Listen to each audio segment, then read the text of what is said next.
Bon, ça ne vous a sûrement pas échappé, le fair play financier est un des acteurs au cœur de la saison 2 des Football Leagues et il en prend plein la figure.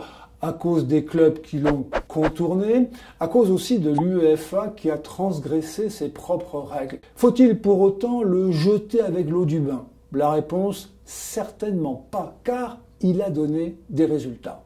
Alors attention, le fair play financier n'a pas assaini à lui seul les finances des clubs qui étaient au plus mal il y a une quinzaine d'années. Non, l'explosion des droits TV et du sponsoring ont permis à ces clubs de se refaire la cerise. Et puis, il y a eu la crise financière de 2008-2009 qui a conduit les ligues nationales à serrer la vis à ces mêmes clubs. Mais le fair play financier a lui aussi poussé dans le bon sens et pourtant, on venait de très loin.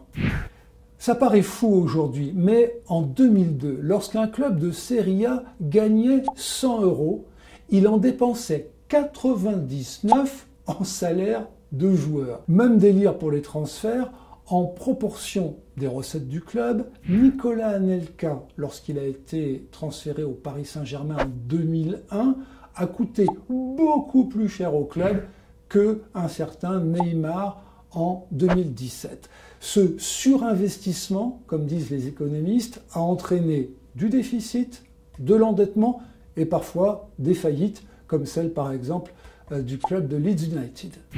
On n'en est heureusement plus du tout là. Si, en 2011, le déficit cumulé des clubs européens atteignait 1700 millions d'euros, 1700 millions, eh bien, en 2017, les comptes de ces clubs sont repassés au vert, plus 600 millions d'euros. L'UEFA a de quoi se réjouir. C'est la première fois que cela arrive au XXIe siècle.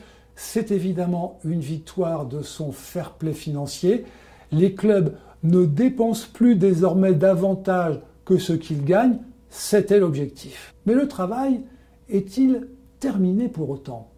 C'est une des limites évidentes du fair play financier. Il arrive trop tard pour endiguer les inégalités économiques, donc sportives, qui se sont creusées au fil des années entre les petits et les grands clubs. Pensez par exemple que le budget du PSG, aujourd'hui, c'est 10 fois le budget moyen de la Ligue 1. Avant l'ère qatarienne, c'était un facteur 2 seulement. Alors, pour sinon combler, au moins essayer de réduire ce fossé entre petits et grands, il y a pléthore de solutions qui sont envisagées. Parmi elles, une réforme des transferts associée à une meilleure rémunération des clubs formateurs. Mais c'est une autre histoire.